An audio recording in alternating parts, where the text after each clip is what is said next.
Hello and welcome back to NH legal affairs. आज हम बात करेंगे एक बहुत ही इंपॉर्टेंट जजमेंट की जो आई है बॉम्बे हाई कोर्ट से। Saeed Ahmed Abdul Wahid Chaudhary versus state of Maharashtra. ये एक केस में एक एक्सटर्नमेंट ऑर्डर के बारे में है जिससे जस्टिस माधव ने 2 जुलाई 2026 को क्वाश किया। इस जजमेंट में फ्री स्पीच, पीसफुल प्रोटेस्ट और पुलिस पावर के बीच का बैलेंस डिस्कस किया है। तो चलिए इस केस को पूरा समझते हैं। सबसे पहले केस का बेसिक फैक्ट्स के बारे में जान लेते हैं। ये केस सुना गया था बॉम्बे हाई कोर्ट में जस्टिस माधव के द्वारा और डिसीजन आया था 2 जुलाई 2026 को। इसके साइटेशन स्क्रीन पर मेंशन्ड है। You can search the case using these citations. अब बात करते हैं कुछ स्ट्रॉन्ग ओरल रिमार्क्स की जो जस्टिस जामनार ने हियरिंग के दौरान किया था और उन्होंने काफ़ी अटेंशन खींचा। उन्होंने कहा, police are not servants of chief ministers और the prime minister, they are public servants. ये बहुत ही पावरफुल स्टेटमेंट है जो पुलिस की न्यूट्रलिटी के बारे में सवाल उठाता है। उन्होंने ये भी कहा, all citizens are made slaves of the government, they can not stage protest, they cannot agitate. If people protest, you slap case against them. ये कोर्ट ने ये भी सवाल उठाया कि स्लोगन्स जैसे बीजेपी मुर्दाबाद और अमित शाह मुर्दाबाद, क्या सिर्फ इन्हें रेज करने से एक्सटर्नमेंट जैसी एक्सट्रीम एक्शन को जस्टिफाई किया जा सकता है? लेकिन ध्यान रखना ज़रूरी है, ये सब ओरल ऑब्जर्वेशंस थे जो हियरिंग के टाइम पे बोले गए थे। बाइंडिंग लीगल प्रिंसिपल तो रिटन जजमेंट में ही है जो हम आगे डिस्कस करेंगे। अब केस के फैक्ट्स पर आते हैं। पेटिशनर सईद अहमद अब्दुल वाहिद चौधरी जो एसडीपीआई के सेक्रेटरी हैं, इन्होंने एक पीसफुल प्रोटेस्ट किया, धरना और डेमोन्स्ट्रेशन ऑर्गेनाइज किया था सीएए के अगेंस्ट में, ज्ञान व्यापी डिस्प्यूट पे और गवर्नमेंट की डिफरेंट पॉलिसीज़ पे। अब इसी के चलते उनके ऊपर मल्टीपल एफआईआर्स रजिस्टर हुई।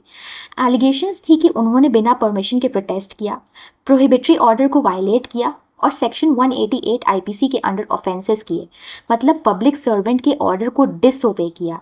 इन्हीं एफआईआर्स के बेसिस पे डेप्यूटी कमिश्नर ऑफ पुलिस ने section 56 of Maharashtra police act 1951 के अंडर एक एक्सटर्नमेंट ऑर्डर पास किया। उन्हें मुंबई और एडजॉइनिंग डिस्ट्रिक्ट से 1 साल के लिए निकाल दिया गया। डिविजनल कमिश्नर जो एपेलेट अथॉरिटी है, उन्होंने भी ये अपील डिसमिस कर दी और ऑर्डर को अपहोल्ड किया। इसी से परेशान होकर पेटिशनर बॉम्बे हाईकोर्ट पहुंचे। तो हाईकोर्ट के सामने क्या इश्यूज थे? टोटल 5 इंपॉर्टेंट क्वेश्चंस थे। पहला, क्या पीसफुल प्रोटेस्ट ऑर्गेनाइज करना गवर्नमेंट पॉलिसी के अगेंस्ट है? सेक्शन 56 के अंडर एक्सटर्नमेंट ऑर्डर का ऑर्डर देना वैलिड ग्राउंड बन सकता है? दूसरा, क्या सिर्फ पॉलिटिकल स्लोगन रेज करना रूलिंग गवर्नमेंट के लिए या उसके लीडर्स के अगेंस्ट पब्लिक ऑर्डर के लिए थ्रेट माना जा सकता है? तीसरा, क्या सेक्शन 56 की स्टैट्यूटरी रिक्वायरमेंट्स एक्चुअली सेटिस्फाई हुई थी? चौथा, क्या पुलिस ने जेन्युइनली सब्जेक्टिव सेटिस्फैक्शन रिकॉर्ड किया था ऑब्जेक्टिव मटेरियल के बेसिस पे या सिर्फ एब्जम्पशंस के बेसिस पे? और पांचवा, क्या ये एक्सटर्नमेंट ऑर्डर आर्टिकल 14, 19 और 21 फंडामेंटल राइट्स को वायलेट करता है? अब थोड़ा समझ लेते हैं एक्सटर्नमेंट ऑर्डर होता क्या है। ये एक प्रिवेंटिव एडमिनिस्ट्रेटिव मेजर है, पनिशमेंट नहीं। इसके थ्रू किसी पर्सन को एक स्पेसिफिक एरिया छोड़ने का ऑर्डर दिया जाता है क्योंकि अथॉरिटीज़ को लगता है कि उसका वहाँ रहना पब्लिक पीस या सेफ्टी के लिए खतरा हो सकता है। इम्प्रिजनमेंट से अलग एक्सटर्नमेंट कन्विक्शन के बाद नहीं आता, ये सिर्फ फ्यूचर हार्मफुल कंडक्ट की एंटिसिपेशन के बेसिस पे होता है। इसी वजह से कोर्ट हमेशा कहता है कि ये एक एक्स्ट्रा ऑर्डिनरी पावर है जो मूवमेंट, लाइवलीहुड, सोशल लाइफ और पर्सनल लिबर्टी सबको अफेक्ट करता है। इसलिए इसे स्पेरिंगली और सिर्फ एक्सेप्शनल केसेस में ही यूज़ करना चाहिए। अब देखते हैं कि section 56 of Maharashtra police act कहता क्या है। इसमें 3 स्पेसिफिक कंडीशंस हैं और इनमें से कोई एक सेटिस्फाई होना ज़रूरी है। सेक्शन 56(1)(a) के अंडर अगर किसी के मूवमेंट या एक्ट्स अलार्म, डेंजर या हार्म कॉज कर रहे हैं तो उनके ऊपर एक्सटर्नमेंट ऑर्डर दिया जा सकता है। सेक्शन 56(1)(b) सबसे ज़्यादा यूज़ होने वाला प्रोविजन है। इसमें 2 कंडीशंस है और दोनों मैंडेटरी है। पहला, रीजनेबल ग्राउंड होना चाहिए कि पर्सन वायलेंस या सीरियस प्रॉपर्टी ऑफेंस में इन्वॉल्व है, और दूसरा, विटनेस इतने डरे हुए हैं कि वो पब्लिकली एविडेंस देने से हिचकिचा रहे हैं। तो सिर्फ एफआईआर इन्हीं 2 बेसिस पे हो सकता है। और सेक्शन 56(1)(b) तब अप्लाई होता है जब एक्टिविटीज़ पब्लिक ऑर्डर के लिए प्रेजुडिशियल हो या एसेंशियल कमोडिटीज़ की मेंटेनेंस को अफेक्ट करती हो। एक्सटर्नमेंट ऑर्डर पास करने के लिए सेक्शन 59 के अंडर प्रपोज्ड एक्सटर्नी को 4 प्रोटेक्शंस ज़रूर मिलनी चाहिए। पहला, एक फॉर्मल नोटिस सर्व करना चाहिए। दूसरा, उसे एलिगेशंस के बारे में इन्फॉर्म करना चाहिए ज़रूरी कॉन्फिडेंशियलिटी के साथ। तीसरा, उसे अपनी बात रखने का अपॉर्चुनिटी देना चाहिए। और चौथा, उसे अपने डिफेंस में एविडेंस प्रोड्यूस करने का राइट होना चाहिए। अगर इनमें से कोई भी सेफगार्ड फॉलो नहीं हुआ तो ऑर्डर को इलीगल माना जा सकता है। अब देखते हैं कि पुलिस ने ये ऑर्डर क्यों पास किया। उनका रिलायंस था पिटिशनर के अगेंस्ट सेवरल एफआईआर रजिस्टर्ड थी। उन्होंने बार बार बिना परमिशन के प्रोटेस्ट किए थे, प्रोहिबिटरी ऑर्डर्स वायलेट किए थे और उनका क्लेम था कि उसका रिपीटेड कंडक्ट पब्लिक ऑर्डर को डिस्टर्ब कर रहा था। इसी बेसिस पे डेप्यूटी कमिश्नर ऑफ पुलिस ने डिसाइड किया कि प्रिवेंटिव एक्शन ज़रूरी है और उन्हें मुंबई और एडजॉइनिंग डिस्ट्रिक्ट से 1 साल के लिए एक्सटर्नमेंट ऑर्डर दे दिया गया section 56 of Maharashtra police act के अंदर। अब आता है सबसे इम्पॉर्टेंट हिस्सा, हाई कोर्ट ने इस ऑर्डर को क्वॉश क्यों किया। पहला रीज़न, कोई भी एविडेंस नहीं था वायलेंस या डेंजर का। रिकॉर्ड में कहीं नहीं दिखा कि पिटिशनर ने किसी असॉल्ट किया हो, पब्लिक को थ्रेटन किया हो, प्रॉपर्टी डैमेज की हो, एक्सटॉर्ट किया हो, विटनेस को इंटिमिडेट किया हो या पब्लिक में अलार्म कॉज किया हो। उनकी activities essentially political protest organise करना था और कोर्ट ने कहा कि ये सिर्फ सेक्शन 56 को सेटिस्फाई करने के बाद ही किया जा सकता है और इस सिचुएशन में, इस सिनेरियो में सेक्शन 56 को सेटिस्फाई नहीं किया गया था। दूसरा रीज़न, सेक्शन 188 आईपीसी पे रिलायंस गलत थी। ज़्यादातर एफआईआर सेक्शन 188 आईपीसी के अंडर थी जो पब्लिक सर्वेंट के ऑर्डर को डिसोबे करने से रिलेटेड है। कोर्ट ने कहा कि ऐसा केस बार बार रजिस्टर होने से एक सिटीजन ऑटोमेटिकली थ्रेट नहीं बन जाता और अगर ये रीजनिंग एक्सेप्ट की जाए तो कोई भी जो प्रोटेस्ट में पार्टिसिपेट करे पोटेंशियली एक्सटर्न हो सकता है, जो कि ऑब्वियसली बहुत डेंजरस प्रेसिडेंट होगा। तीसरा रीज़न था सब्जेक्टिव सेटिस्फैक्शन, जो कि ऑब्जेक्टिव मटेरियल पे बेस्ड होनी चाहिए।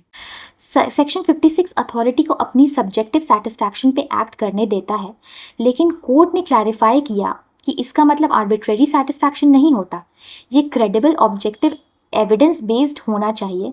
इस केस में अथॉरिटीज़ ने बिना सफिशिएंट सपोर्टिंग मटेरियल के कंक्लूजन निकाला था, इसलिए उनकी सेटिस्फैक्शन लीगली विशिएटेड मानी गई।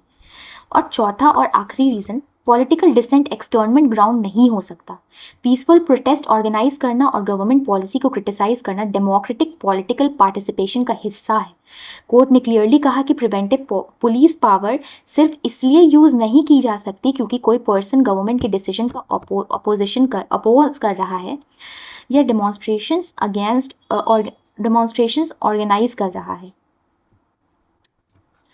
अब थोड़ा कॉन्स्टिट्यूशनल एंगल देखते हैं। Article 19(1)(a) freedom of speech and expression guarantee करता है, यानी गवर्नमेंट पॉलिसी क्रिटिसाइज करना, पॉलिटिकल स्लोगन्स रेज करना, ये सब राइट का पार्ट है। रेस्ट्रिक्शन सिर्फ आर्टिकल 19(2) के अंडर लगती है और सिर्फ रूलिंग पार्टी का ऑपोजिशन करना ऑटोमेटिकली उन एक्सेप्शंस में नहीं आता है, जब तक स्पीच वायलेंस इंसाइट ना करे या पब्लिक ऑर्डर को थ्रेटन ना करे। आर्टिकल 19(1)(b) पीसफुल प्रोटेस्ट का राइट देता है। धरना, प्रोटेस्ट, पब्लिक मीटिंग सब डेमोक्रेटिक पार्टिसिपेशन के रिकग्नाइज्ड फॉर्म्स है। रेस्ट्रिक्शन सिर्फ आर्टिकल 19(3) के अंडर लगाई जा सकती है और पब्लिक ऑर्डर या इंडिया की सॉवरेनिटी और इंटेग्रिटी से कनेक्टेड होनी चाहिए। और article 19(1)(d) freedom of movement देता है। एक्सटर्नमेंट डायरेक्टली इस राइट को इंटरफेयर करता है। आर्टिकल 19(5) सिर्फ जनरल पब्लिक के इंटरेस्ट में या स्केड्यूल्ड ट्राइब्स की प्रोटेक्शन के लिए रेस्ट्रिक्शंस अलाउ करता है और इस केस में ये बात भी क्लियर नहीं हुई। आर्टिकल 21 राइट टू लाइफ और पर्सनल लिबर्टी इस केस में बहुत इंपॉर्टेंट है। एक्सटर्नमेंट सिर्फ फिजिकल मूवमेंट तक लिमिटेड नहीं है, ये personal liberty, livelihood, political participation, family life, social relationship और डिग्निटी सबको अफेक्ट करता है। मानेका Gandhi versus union of India 1978 का एक लैंडमार्क जजमेंट को फॉलो करते हुए कोर्ट ने कहा कि पर्सनल लिबर्टी पे कोई भी रेस्ट्रिक्शन फेयर, जस्ट और रीजनेबल होनी चाहिए और ये ऑर्डर इस स्टैंडर्ड को सेटिस्फाई नहीं कर पा रहा था क्योंकि इसके पास एडिक्वेट फैक्चुअल बेसिस ही नहीं थी। आर्टिकल 14 इस जजमेंट का सेंट्रल फोकस तो नहीं है, लेकिन कोर्ट की reason clearly arbitrary executive action के अगेंस्ट कॉन्स्टिट्यूशनल प्रोहिबिशन को रिफ्लेक्ट करती है। स्टैट्यूटरी पावर हमेशा relevant material, rational application of mind, objective evidence और लॉफुल कंसिडरेशन पे बेस्ड होनी चाहिए। कोई भी आर्बिट्ररी या politically motivated use of preventive power article 14 को वायलेट करता है। तो फाइनल डिसीजन क्या रहा? बॉम्बे हाईकोर्ट ने 3 दिसंबर 2025 का एक्सटर्नल ऑर्डर को क्वॉश कर दिया। 27 मार्च 2026 का एपेलेट ऑर्डर भी सेट असाइड कर दिया गया। कोर्ट ने होल्ड किया कि सेक्शन 56 के स्टैट्यूटरी कंडीशंस फुलफिल नहीं हुई थी, और कोर्ट ने क्लियरली कंक्लूड किया कि अथॉरिटीज़ ने मेनली उन एफआईआर्स पे रिलाई किया जो पॉलिटिकल प्रोटेस्ट से रिलेटेड थी, बिना ये इस्टेब्लिश किए कि पब्लिक ऑर्डर या सेफ्टी को जेन्युइनली कोई थ्रेट था। तो इस जजमेंट का इम्पॉर्टेंट टेकअवेज क्या है? पहली बात, ये जजमेंट हर प्रोटेस्ट के लिए ब्लैंकेट शील्ड नहीं देता। अगर कोई प्रोटेस्ट वायलेंट हो जाए, ऑफेंस इंसाइट करे, विटनेस को इंटिमिडेट करे या जेन्युइनली पब्लिक ऑर्डर को थ्रेटन करे, तो state preventive measures including externment lawful use कर सकता है। लेकिन दूसरी और सबसे इम्पॉर्टेंट बात, पीसफुल डिसेंट अकेले कभी काफ़ी नहीं है। पीसफुल पॉलिटिकल डिसेंट, गवर्नमेंट की क्रिटिसिज्म और लॉफुल प्रोटेस्ट, ये अपने आप में एक्सटर्नमेंट का ग्राउंड नहीं बन सकता। सिंपल वर्ड्स में कहें तो preventive police power public order को जेन्युइन थ्रेट से प्रोटेक्ट करने के लिए है, ना कि डेमोक्रेटिक डिसेंट को सप्रेस करने के लिए या सिटीजन को सिर्फ पेनलाइज करने के लिए, क्योंकि वो करंट गवर्नमेंट का अपोज कर रहे हैं।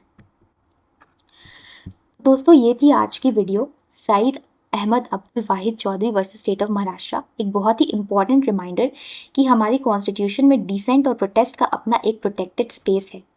अगर आपको ये वीडियो पसंद आए तो लाइक करें, चैनल को सब्सक्राइब करें और बेल आइकन दबाना मत भूलें, ताकि आपको कोई भी लीगल अपडेट सबसे पहले मिले। मिलते हैं अगले वीडियो में, तब तक के लिए जय हिंद।